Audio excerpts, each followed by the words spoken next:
soit à droite. Pourquoi on met un port à 3 km de Deauville? Tout simplement parce qu'à l'époque de 2014, quand on imagine la ceinture de fil pour se défendre des ennemis, la portée du canon c'est 1500 mètres ici. Vous avez 6 mètres entre les deux fils. Donc on n'a pas de choix, il y a le point à relais. En plaçant le port-relieur ici, on peut croiser sur des canons de chaque côté du port et ainsi éviter aux embêtés uniquement de se jeter dans le cadre.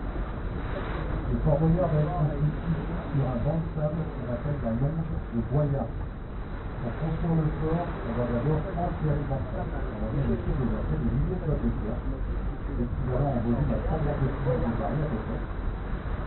Une fois le ressort artificiel stabilisé, on pourra construire le fort sur 61 mètres de long, 38 mètres de large et 20 mètres de haut. Les murs à la base du Fort Boyard vont faire jusqu'à 3 mètres d'épaisseur et une solide 2 mètres d'âge. Toute la partie basse du fort, cette partie grise, elle a été réalisée en fer de granit. Alors que chaque bloc de pierre, vous avez même 16 documents pour son rétention, car tout le sous-bassement du fort est en fait un énorme réservoir d'eau douce. L'eau qui est récoltée par les terrasses, drainée et stockée dans les sous-bassements pour une capacité totale de 325 000 litres. Tu peux faire une photo? Toute la partie beige est en calcaire, donc vous avez 3 niveaux, 22 pièces par étage, une grande cour intérieure que vous avez peut-être l'habitude de voir à la télé, et bien sûr, la fameuse visite du Père Fouras. Le petit souci du Fort Boyard, c'est son temps de construction. Imaginez sous Louis XIV, il ne sera terminé que 200 ans plus tard, sous Napoléon III. Alors forcément, en 200 ans, eh bien, l'artillerie va faire de tels progrès qu'on pourra tirer des îles. Du coup, le Fort Boyard aura coûté l'équivalent à l'époque à 5 fois la construction du pont de l'île de Ré, et tout ça pour servir à pas grand-chose. Ça va servir un tout petit peu de prison pendant une bonne dizaine d'années, et ensuite il sera abandonné et vendu aux enchères. Le 28 mai 1962, il va être mis à prix 7 500 francs. C'est un dentiste belge qui va l'acheter pour 28 000 francs. Il devient donc propriétaire du Fort Boyard et avait pour ambition d'en faire une maison de retraite. Un hôtel-restaurant panoramique, pardon. Ouais, c'est mieux. Faute de moyens, il abandonne son projet. Il le garde 20 ans. Et 20 ans plus tard, il le revendra 1 500 000 francs à Jacques-Antoine, le futur producteur d'édition Fort Boyard, qui lui, à son tour, au vu des travaux à faire à l'intérieur, va le revendre également pour un franc symbolique au département de Charente-Maritime, mais aux conditions qu'on entretienne le fort, qu'on le restaure et qu'on lui donne la possibilité de faire des jeux à l'intérieur. Ça a été bien vu parce que cette année, on va fêter les 35 ans de l'émission, 35 ans de carrière, 40 pays différents sont venus tourner ici. Ça a été retransmis dans près de 70 pays dans le monde. Donc aujourd'hui, le Fort Boyard, c'est la tour Eiffel de Charente-Maritime. C'est notre meilleur ambassadeur et si tout va bien, ça va continuer encore quelques temps, en tout cas on l'espère. Alors la plateforme de style offshore, vous la voyez rarement à la télé parce que c'est moche. Par contre, si vous enlevez la plateforme, c'est très simple, il n'y a pas d'émission.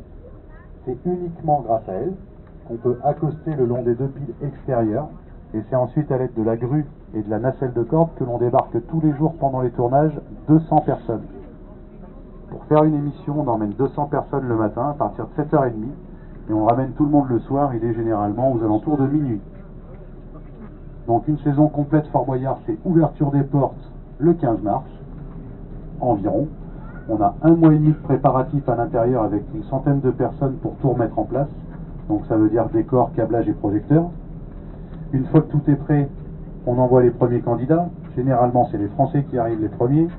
Ils ont 15 jours pour réaliser les 10 émissions de l'été. Et une fois que les émissions françaises sont terminées, on passe aux étrangers. Donc les étrangers ont besoin de venir uniquement avec candidats, présentateurs et leur propre Père Fouras. Pour le reste, on s'occupe de tout, la production reste française, on peut même leur fournir passe-partout et passe-muraille s'ils veulent. Parce que comme ces deux-là ne parlent pas à l'intérieur, et on les retrouve dans les versions étrangères. Une fois que tout le monde a terminé ses tournages, on démonte tout à l'intérieur et on ferme le Fort Boyard à double tour. Donc voilà comment ça se passe depuis maintenant 35 ans chez nous. Et pour ceux qui rêvent de le visiter, pour l'instant c'est toujours pas possible, mais ça va pas tarder. L'année prochaine, ils vont commencer les travaux. Donc à l'arrière du fort, un havre de débarquement. Sur l'avant, un brise-lames. Vous regardez sur internet, ça a existé auparavant. Ça a été juste pulvérisé par les tempêtes successives. Donc ils commencent les travaux l'année prochaine au mois d'août. Durée des travaux 2 ans et demi. Donc si je compte bien, vous revenez nous voir en 2028 et on aura peut-être la possibilité de vous emmener directement à l'intérieur. Voilà, vous savez quasiment tout sur Fort Boyard. Et comme je suis incapable de faire la même chose en anglais, ben, je vais vous mettre le disque.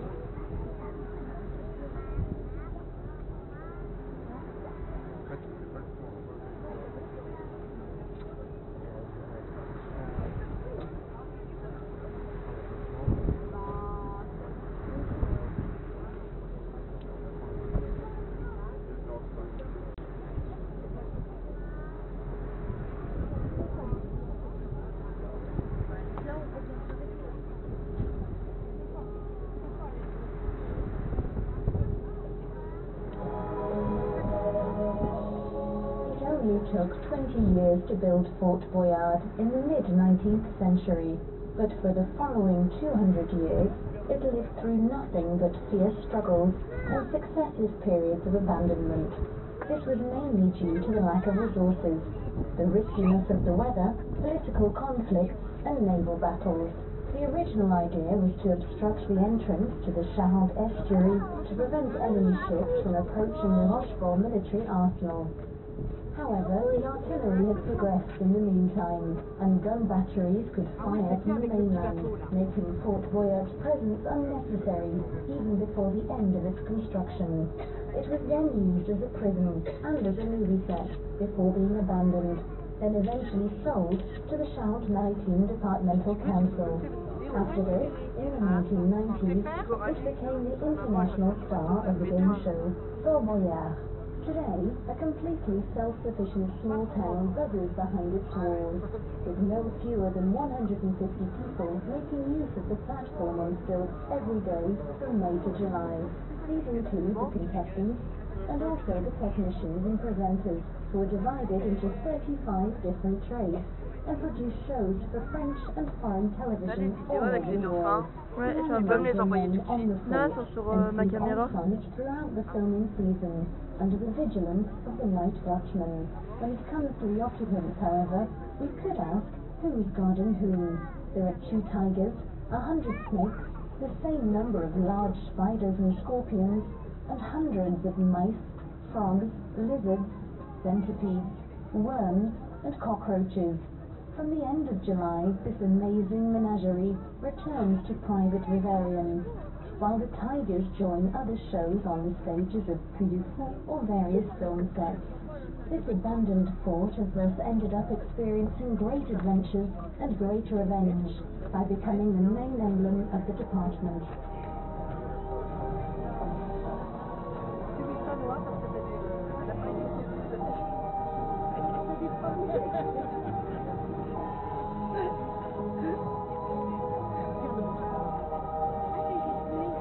Bien.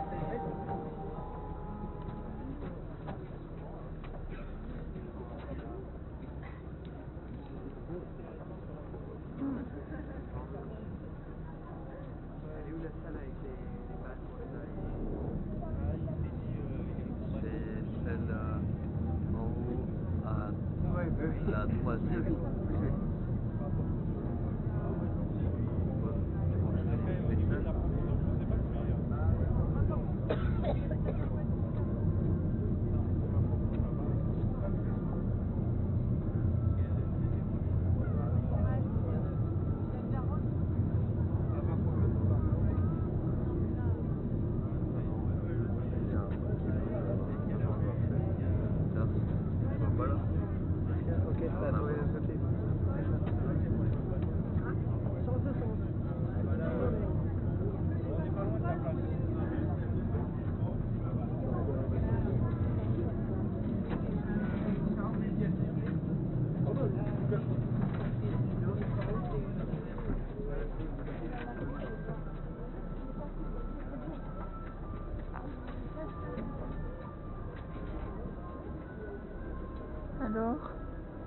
Alors Ouais, c'est joli. T'as vu avec le bateau à mort? Hein? T'as vu avec le bateau qui passait devant? Ouais. Ça rend bien?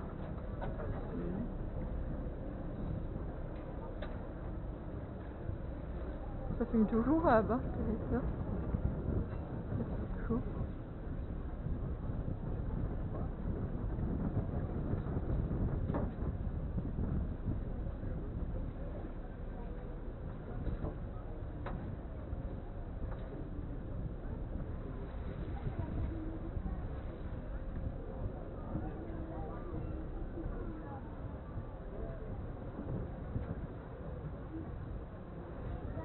Non.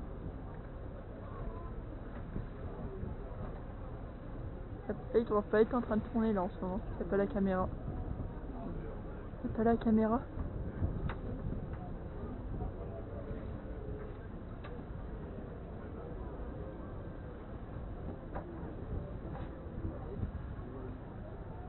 Je me rappelle pas être allée aussi proche avec l'autre. Termine-toi devant et je te refais en photo. Ok, je crois. Sur la photo, on voit proche là-bas. Ok. Ouais, attends.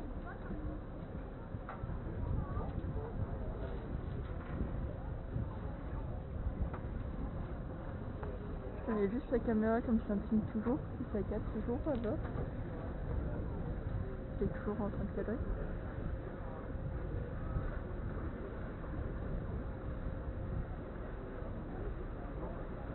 Et t'as vu, je t'avais pas dit de bêtises, comme quoi ils veulent le faire visiter. C'est un projet.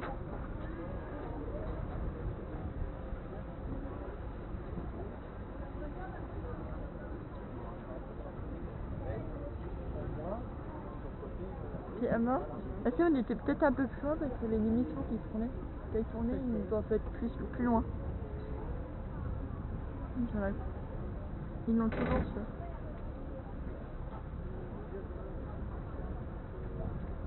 Ils disent là-bas pourquoi que le bateau il fait dans le champ de la caméra quand ils font des plans. Voilà, on va laisser maintenant le Fort Boyard derrière nous. On va essayer de retrouver les dauphins sur le retour.